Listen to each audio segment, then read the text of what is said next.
Hi,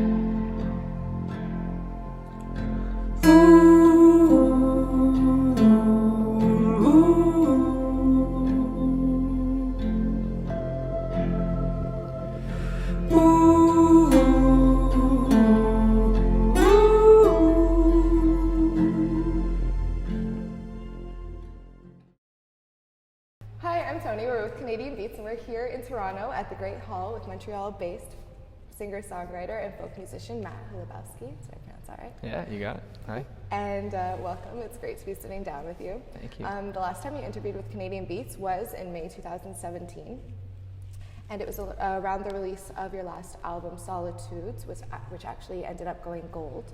So can you tell us how your music and your career has evolved since then?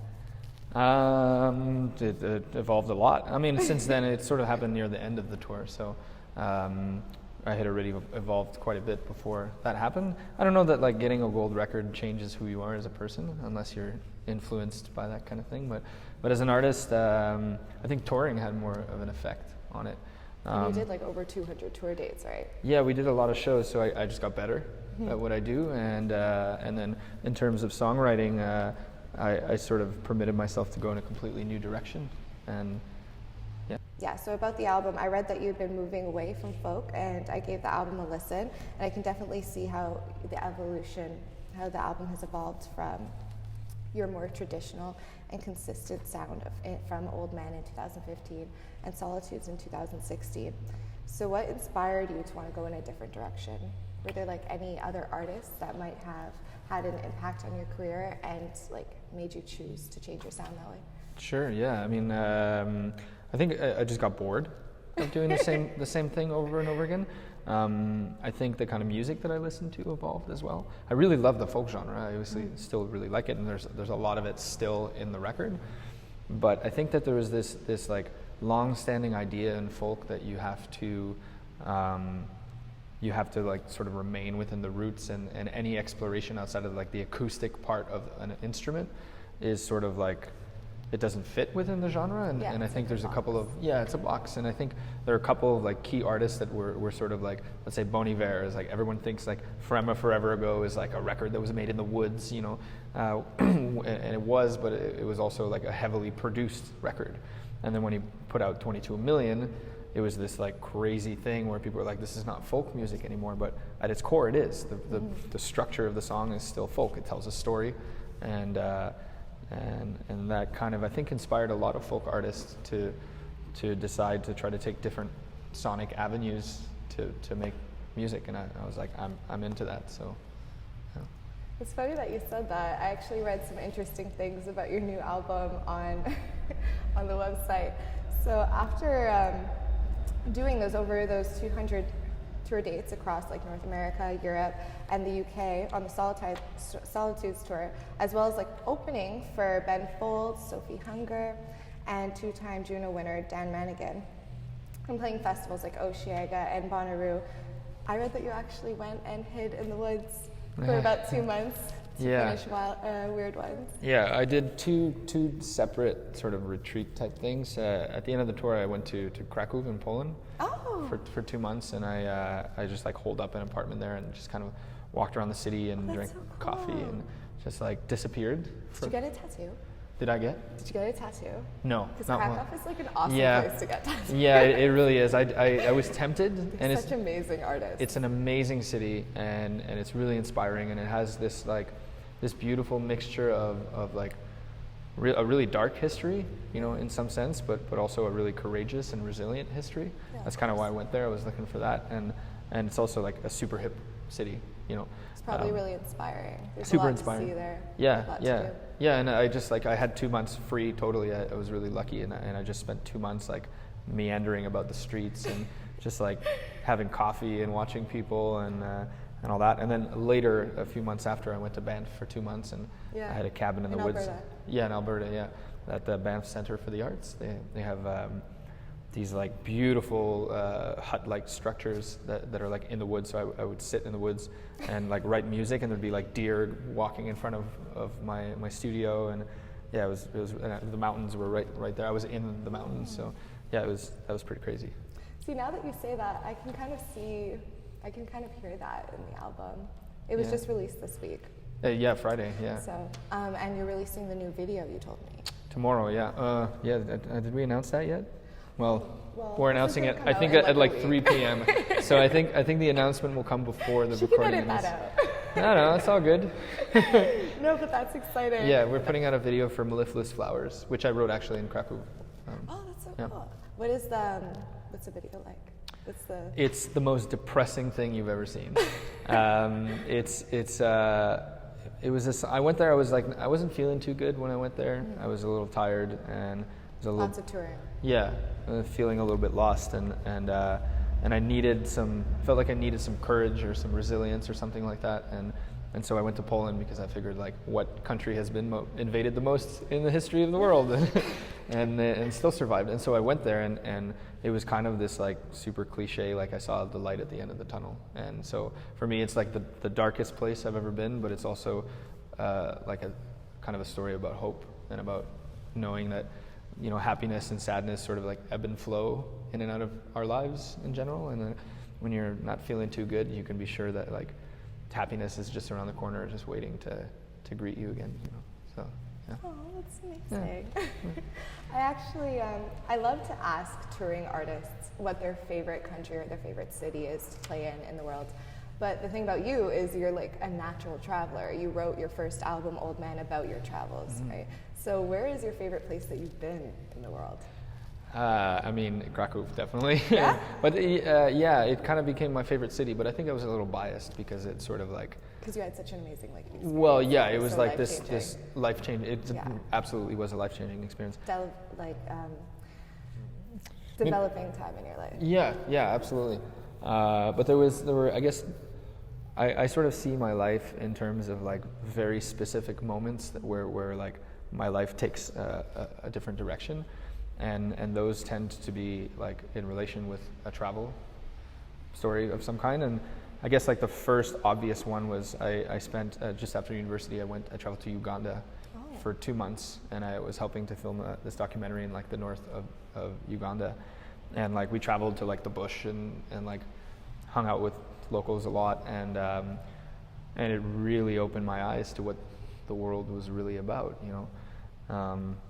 And it completely changed my life, just in the sense that it changed how I travel. It changed how I saw travel, how to travel sustainably as well, and like, you know, not to show up in a place with this idea of like voluntourism or whatever.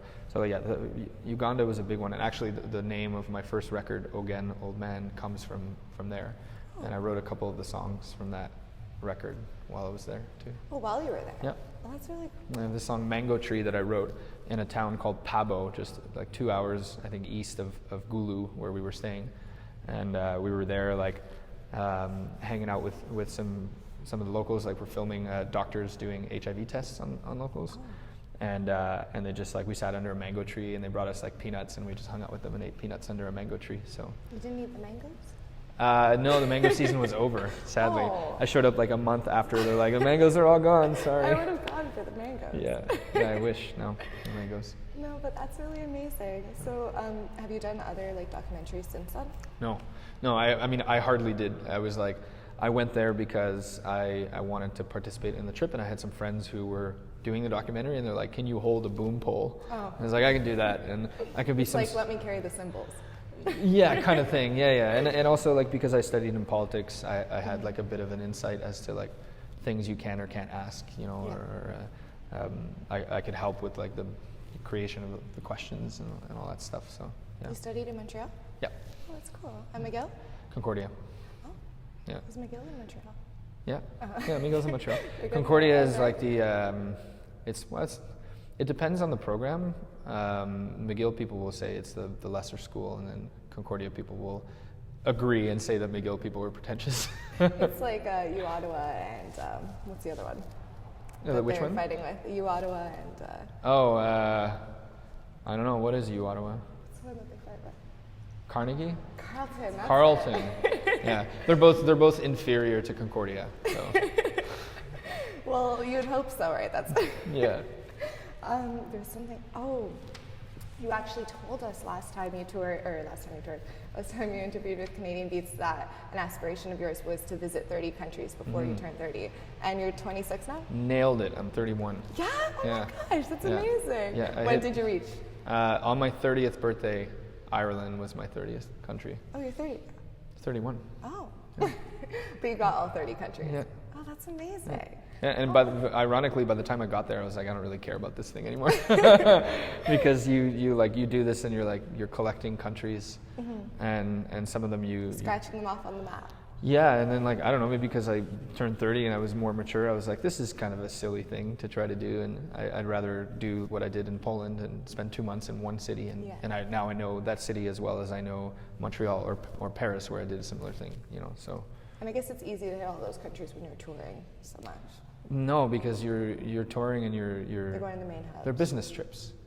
They're like, you show up to the city in a van, you unload, you do the sound check, you have time to go to dinner somewhere around the corner from the venue, and then you go to your hotel room. Maybe you go to a bar after, so you see 1 or 2 bars, and then you go to sleep, you wake up, and you go to the next city. So you didn't have a lot of off days, I guess, because there were so many tour dates. It depends on the stretch. When I toured with Ben Folds, we finished with 2 shows in Amsterdam, and I took 5 days off in Amsterdam and just hung out.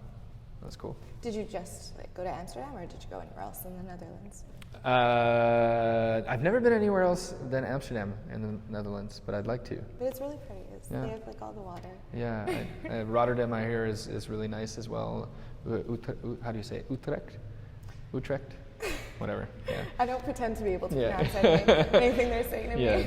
It's not an easy language. And they speak French there, right? Do they speak French there? Or is that Belgium? Or in Belgium? Belgium. It's French and Flemish. Yeah, so maybe they speak French in must be good to speak both languages when you're on tour in Belgium. Sure. Yeah, but no, because you go to Belgium and France and they look down on the Quebec accent. Oh yeah. So you just it's the kind of thing where you speak to them in French and they switch to English and you're like, that's not nice. You didn't find that you had more fans in France or Belgium because you're a bilingual artist and you sing in French as well as English? Funny enough, yes, France, but it was more by chance, I think. Because we went there a lot or whatever, and there's a Quebec-France connection. Insights reached. Yeah, but the language thing I don't think helps. If anything, it doesn't help, because the French are really into Anglophone music. They're really into Anglophone synth pop. So all, the things that really work there are more Anglophone. And then the French stuff that works is older school, chanson, cabaret style stuff, and then the odd caricature of Quebec, the really regional cowboy fringant kind of thing. So I don't know that it helps, but there's French country music from Quebec. Yeah, totally. Of course, country music is the biggest genre. Country music and hip hop are the 2 biggest genres. That's so interesting. Yeah, I've never heard of any French country artists. Yeah. Neither have I. It's not my genre, so I don't really know any. But I've been told that it's one of the biggest genres. Yeah. That's interesting. So how does it feel to be back in Toronto? Since the last time you did interview with Canadian Beats, you spoke extensively about how it can be difficult for French-speaking Canadian artists to have their music reach English-speaking Canadian artists, especially in Toronto, because there's so much music coming out of here. And now, of course, you're playing at the Great Hall. Mm-hmm. And at the time, I think I was really, at the time that we last spoke, I was in the middle of this album cycle about a record that very much talked about the 2 solitudes of Canada, the French and English divide. So I think I've changed my mind a little bit about that. I think it's not so much, less and less language is becoming a barrier, and I don't find it so difficult because Toronto is more Anglophone, or the people here are more Anglophone. It's more just Toronto's a hard city to go in because everybody's here, everybody's trying to do something, everyone's trying to be relevant. It's like going to New York and trying to make a name for yourself. It's so many people are trying to do the same thing, so you just kind of got to peek your head out and say, hello, pay attention to me. So yeah, that's why we're here. We're back. Yeah. And this is a really great venue to be playing. Mm-hmm. It's exciting. I haven't even seen it yet, actually. This was the first time I saw it actually too, and I was like, "Oh, it's at 480 capacity. Yeah. I think 1,000 for the whole venue with the balconies and everything." Yeah, it's quite beautiful. Really I've seen pictures. It looks great. Yeah, I'll walk over to the door. Check it out before your show on Sure. March 19th. Yeah, March 19th. Yeah. And you have like a whole tour going on after that too. It's like you're going to the U.S. Are you going to Europe too? Yes, but we haven't announced it yet. But we will like imminently, and we plan on going a few times. The U.S. market, it's like Europe and the U.S. are really interesting markets, and like the rest of Canada, I don't know, like They're in the all industry. So different. Everybody's so People don't different. realize You how go to different they Vancouver are. and you go on the East Coast and you go to Toronto and you go to Quebec, and those are like all completely distinct Yeah. markets that don't know Different anything scenes. about the others, and to traverse from one to the other is difficult. And in the U.S., it's especially difficult. So I think I probably have more of a chance in Europe than. So yeah, we'll see. We'll definitely be back in Europe. It's good. And the UK, they really love Canadian artists. I in the love UK. the UK. Yeah. Yeah. So Matt, you're on your third album. You've toured all over the world. You've done so much in your career so far, but what would you say your goals are going forward? Just keep doing it and making the crowds bigger and making records that I'm proud of and reinventing myself as much as I can. That's a really good answer. Yeah. So tell us where we can find your music online. Everywhere, I guess, nowadays. Anywhere you can find your Spotify, Apple Music, iTunes. We have the record on vinyl as well, so you can find it on Bandcamp. I think it's available on Bandcamp. And we're going to put it up on Spotify has a new merch thing. We're going to put it up there too. CDs exist still. We have CDs. I don't know where you insert them, but yeah. This year was actually the first year since the 80s that vinyl outsold CDs. Yeah, I love it. Isn't that interesting? I love it. I The love best it. combination is like you stream the music on the go and you listen on vinyl at home. Exactly, yeah. I have like 3 vinyl players for no reason. That's not no reason, because you don't play them. No, I play them. Yeah, okay. There's just one in every room. Okay, yeah, fair enough. But yeah, thank you so much for sitting down with us. Good luck with the new album and the tour for the album and the video and the European dates that haven't been released yet. Thank you so much. Yeah, this has been for Canadian Beats.